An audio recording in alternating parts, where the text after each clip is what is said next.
Hi, I'm Ashley Victoria Robinson, and I'm here to give you a review of Black Lightning Season 2, Episode 11, The Book of Secrets, Chapter 1, Prodigal Son. And if you haven't seen this episode, you might want to come back later because there will be spoilers. Jefferson suspects that Tobias is behind the recent malicious attack. He brings this news to Henderson, who doesn't get an answer that he's looking for. Lynn is confronted by her past. All right, welcome to the Black Lightning recap.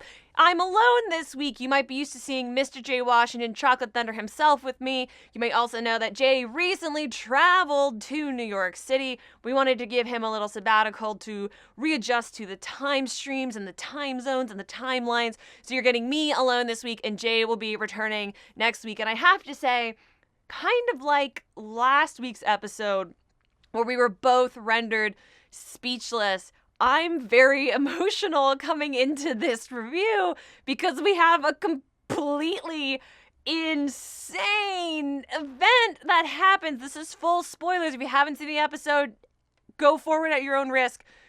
Khalil died in this episode really horribly, and I think it was a very strong narrative choice. I think it was a really good performance, but I thought it was so sad, and I'm so upset by it. Now, in the past, across the seasons, we've been doing these little mini arcs. We did that a bit in season 1 as well, for 2 or 3 episodes, and traditionally, I'm a bit critical of the book 1 chapters because there's a lot of exposition that has to get dumped in order to play out over the next couple episodes and fulfill the arc. This, I think, is the best book 1 that we have had so far, and it might be because it is coming off such a strong book 3, like we saw last episode where Khalil gets that spine ripped out, and the emotional ramifications are really what carry through. Any of the plot twists that we get are driven directly from things that we've seen before. Dr. Jace gets featured in a storyline here, who was partnered with Lynn earlier in the season looking after the pod kids. We get to see that she's going to turn out to be a true villain. She's hooked up with Cutter and Tobias, and there's a lot of really interesting stuff. But let's go back to the beginning of this episode. We open with Reverend Holt monologuing. Reverend Holt, a character I'm mixed on, although I think the performance is consistently great. It plays over a lot of what we've seen so far. We see Khalil brought to the hospital. We see his interactions with Jennifer. We see his interactions with Jefferson. And we see that Tobias is planning something while Khalil is trying to convince Black Lightning that he has to kill Tobias. Khalil, I don't know if at this point in the episode he knows that he's dying, because he does tell Jennifer later on that he does, but he's trying to get the justice that he feels he's been robbed of since season 1 from the man who was his hero in his personal life and is a superhero in real life. And I think the fact that Jeff flat out tells him that he will not kill Tobias speaks to the goodness in this character. And it's one of the reasons why we love Black Lightning, because Jefferson Pierce is such a good dude. And because this is Black Lightning, and because we like to be topical and relevant in a way that we are not used to from a lot of other superhero shows, Jennifer goes out to the parking lot to have a moment to try and collect herself because, you know, the first love of her life is dying. And she gets White Lady called the cops on by an actress who's also in You, and I think is really fantastic and was really funny in this role. But even when we're doing these crazy heightened emotional things for these characters, the show still stays really grounded. It still has such a strong point of view, and it knows where it's coming from. And then honestly, like, to see that evil White Lady get her comeuppance where Jennifer explodes her car is freaking great. It also leads into Jefferson trying to siphon off some of Jennifer's power so that she can calm down and not have to worry about herself, which allows Perenna a chance to show up. And like, anytime we can get more Perenna on the show, I am here for it.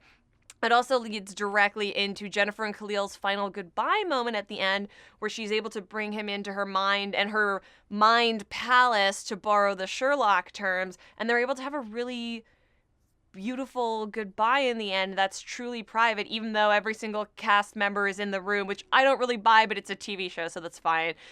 We get a scene where Anissa and Grace get to be together. Grace shows up to support Anissa through what's obviously a very difficult time for her. It's nice to see Grace again. Grace is a character that we know has some stuff coming for her, so anytime we get a little more of Grace, I'm always here for it. I also like juxtaposing Jennifer and Khalil's relationship with Anissa and Grace's relationship. And I respect that the show treats both of these young people in their young relationships as if they're very serious, but they've worked enough to earn them. Some other shows portray young relationships as not serious or as frivolous because the people don't have as much life experience. But under these stakes, both of these couples feel grounded, they feel real, and it's nice to see that they can be there supporting each other as is dictated by each of the narratives. Away from the sad stuff, into some of the really fun stuff that we got in this episode, because we did get a ton of fun stuff. This is like a full-on beautiful Henderson moment. My favorite, Damon Gupton, gets to do all of the expressions and just be the best. I effing loved him in this episode. He gets a really nice scene with Jeff in the beginning where Jeff lays down what's happened. He wants to go after Tobias. And then he just straight up brings him to Gamby's where he shows him the Black Lightning cave, and we reveal that Gamby's alive, and just like how far Black Lightning's vigilante career has actually reached. You think Henderson is going to be cool about it because he's like, yeah, I'm a cop. You're a vigilante, let's do this, no problem. He gets mad that they have all this tech and he's stuck with a cell phone. Like, he's almost more offended that he's been left out to this point than he is shocked by the state of the tech that Black Lightning and sort of Black Lightning and Co. have access to. I love that. I thought it was wonderful. And then he basically becomes John Diggle for the rest of the episode, which I'm totally cool with. I really like the DC TV shows where they have like a functioning triumvirate of characters. And that's because Arrow laid down that groundwork. Ollie, Diggle, Felicity. You have Barry, Barry, Cisco, and Caitlin, and then you have like the various wells that's surrounding them. But a triumvirate is a nice dynamic, and we finally have that in Black Lightning. We kind of have had it in the past with Gamby, Jeff, and Thunder, but Anissa's always been the rookie, and she's always had a little bit of growing up to do. Whereas Henderson comes in now, he's a peer, and they immediately put him to use by sending him in. They throw him to the wolves, or I guess I should say they throw him to the whale, and it is so amazing. It's such a Batman move. Like, it's such like a Dick Grayson would go as an agent of Batman, or Tim Drake would go as Alvin Draper to go and like do recon.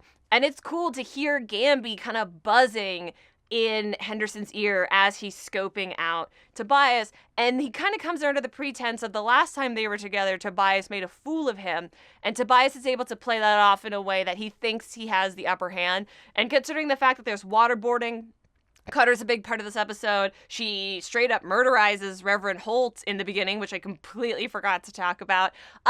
It's really interesting to see that there's a lot of heavy scheming on both sides. And I'm glad that, for me, the Tobias stuff is a very logical progression of that character and what we've seen of him so far. And the Henderson stuff is really him leveling up in a very, very interesting way. And I love that he just gets mad that Gamby's alive and tells him, bully for you. I wrote that down. I thought it was so funny. Such a great line. I absolutely love it.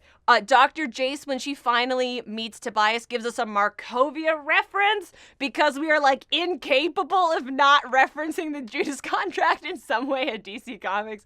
It's also ironic because Young Justice Outsiders is airing right now, and Markovia is a huge part of that. So I was like, Markovia! Is Geoforce gonna show up? I hope not. I don't love Geoforce. I'm sorry for all the Geoforce fans out there. But as a Terra fan, mentioning Markovia, I thought was really, really cool. And then, like I said at the top, I thought Khalil's death was really impactful, really powerful, and truly very sad.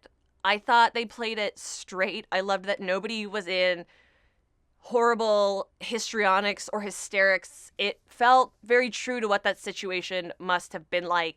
I'm going to be really sad if this is really the end of Khalil. The naive comic book fan in me says, no, this is comics. There's no way he's dead. He's got to join Team Black Lightning, and he's got to be a member of the Outsiders. But Black Lightning does bold things, and everything they do has repercussions, and it echoes, and it matters.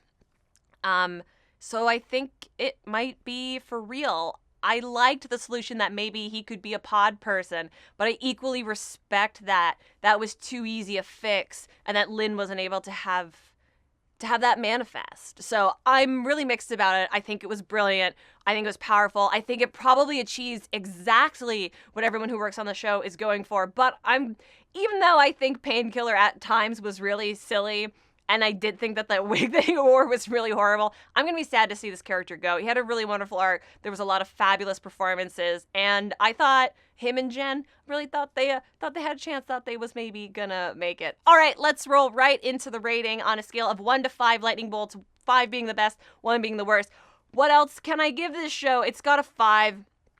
This is the most powerful episode I think we've had so far. And I've said that on many of these episodes because the show continues to delight. It continues to push boundaries in the genre. And it continues to have such a strong point of view that we don't see anywhere else. I was shocked last week. I was even more shocked this week. So I truly don't know what's in store for me next week. I can't give it anything less than a 5 out of 5. It was freaking great, guys. So go down to the comment section. Let me know what you thought of this episode. Let me know how much you're going to miss Khalil. Don't forget to click subscribe and that little bell button so every time we post a new review, you know what's up. And to support us directly, go to patreon.com/Jawiin. Come join us in the Hall of Justice and be a super friend. And R.I.P. Khalil Payne.